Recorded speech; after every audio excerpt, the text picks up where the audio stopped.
In 1720, the most powerful empire in Europe wasn't run by a king, a general, or a financial genius. It was entirely controlled by a convicted murderer on the run. And before he was finished, he would invent modern money, become the richest man on earth, and completely destroy the country. John Law was a mathematical prodigy, but he was also a degenerate gambler with a terrifying temper. In 1694, in a dark London square, he killed a man in a duel over a woman. Sentenced to hang, he picked the locks of his prison cell and vanished into the night. Therefore, he had to spend the next 2 decades moving like a ghost across Europe, sitting at underground gambling tables from Amsterdam to Venice. But Law didn't gamble like other men. He won because he understood something no one else in the 17th century did: probability. He didn't see luck. He saw pure math. He could calculate odds in his head instantly, bleeding aristocrats dry night after night. But all the gambling money in the world couldn't buy him safety, a royal pardon, or true power. Therefore, Law looked for a target big enough for his ultimate gamble, and he found it in France.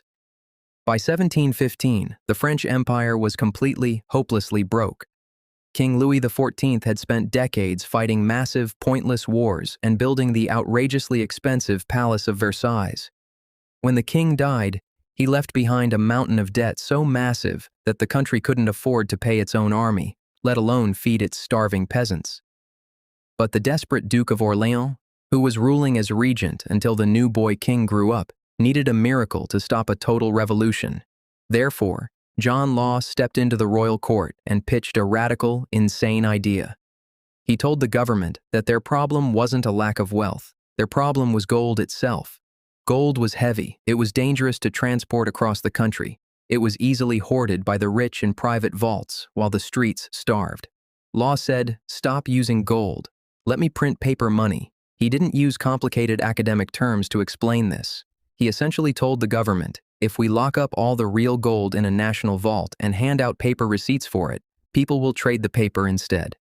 And because we control the printing presses, we control the entire economy. We can print money out of thin air to pay off the national debt. It was a complete illusion, a massive leap of faith. But the Duke was out of options and agreed. Therefore, Law set up a bank and started printing paper notes. And at first, it worked flawlessly. Suddenly, merchants didn't have to carry heavy, dangerous sacks of coins on horseback just to buy bread or trade livestock. Picture a heavy, burdensome bag of gold slowly slipping from a merchant's hands, transforming mid-air into a lightweight, floating flood of crisp paper notes. The paper was incredibly easy to use, trade boomed, taxes were actually paid, and the frozen French economy sprang violently back to life. But Law knew a terrifying secret. The paper was only valuable if the public believed there was real wealth backing it up. If everyone rushed his bank on the same day to trade their paperback for physical gold, the whole system would collapse in hours.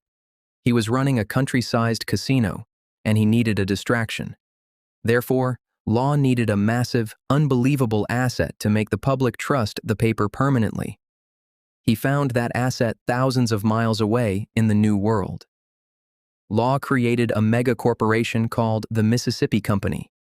He told the French public that the uncharted swamps of Louisiana were overflowing with solid gold, silver, and unlimited natural resources. He claimed it was the most valuable real estate on the planet, and he owned a monopoly on it all, but it was a complete fabricated lie.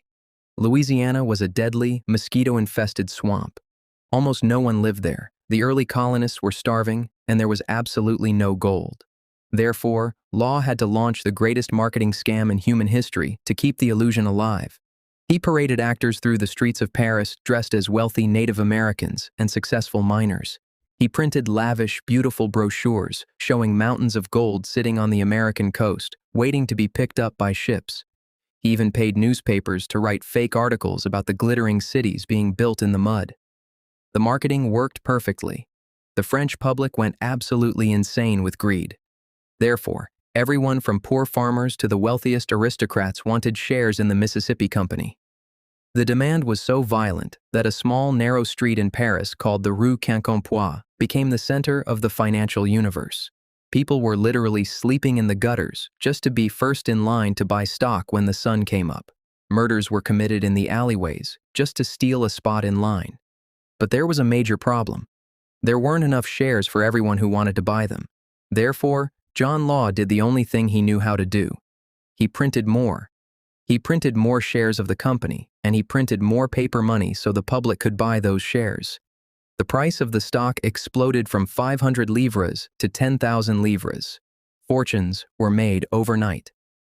This is actually the exact moment in human history when the word millionaire was invented. Men who were beggars on Tuesday were buying castles and private carriages on Thursday. The entire country was swimming in a manufactured flood of paper wealth. But human greed always hits a wall, and illusions cannot last forever. A few incredibly wealthy, highly paranoid aristocrats started doing the math. They realized that John Law had printed billions of paper notes, but there definitely wasn't billions of physical gold sitting in the vaults to back it up. The paper was actually worthless. Therefore, a nobleman named the Prince de Conti made a devastating move. He brought 3 massive, horse-drawn wagons directly to Law's bank and demanded to cash out all of his paper money for physical, heavy gold. This single act triggered a psychological avalanche. If the richest men in France didn't trust the paper, why should the baker, the blacksmith, or the soldier? Therefore, a massive panic swept through Paris.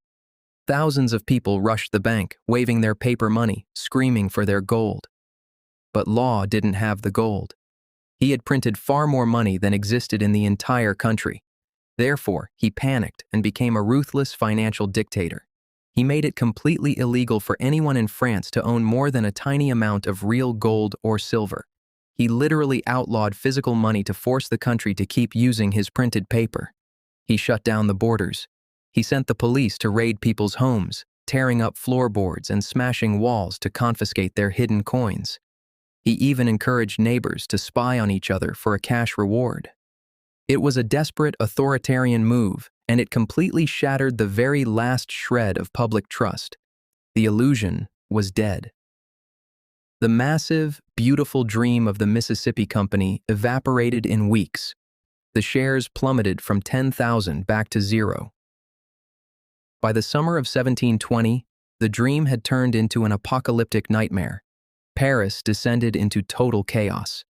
Massive, furious riots erupted in the streets. Men and women were trampled to death in front of the bank gates just trying to trade wheelbarrows full of paper money for a few silver coins. Picture the gutters of Paris, filled not with rainwater, but with millions of worthless paper notes blowing in the wind, completely stripped of all value, trampled into the mud. People who had sold their family farms and ancestral homes to buy paper shares were instantly reduced to starvation. Suicides spiked. The entire French economy didn't just crash, it completely disintegrated. And what happened to the man who caused it all? John Law, the mathematical genius, the fugitive, the man who briefly owned half of North America and all of France, was forced to flee for his life. Under the cover of darkness, disguised in women's clothing to avoid being torn apart by the murderous mobs, he climbed into a carriage and escaped Paris. He died years later in Venice, practically penniless, right back where he started, gambling in the shadows. But he left behind a permanent, bleeding scar. His total destruction of the French economy created a deep, festering hatred between the starving peasants and the ruling class. He bankrupted a generation, and that exact financial ruin laid the direct groundwork for the French Revolution that would explode decades later. John Law proved a terrifying reality that still haunts our global markets today. Money is just a collective illusion, and the exact moment we stop believing in it, everything burns.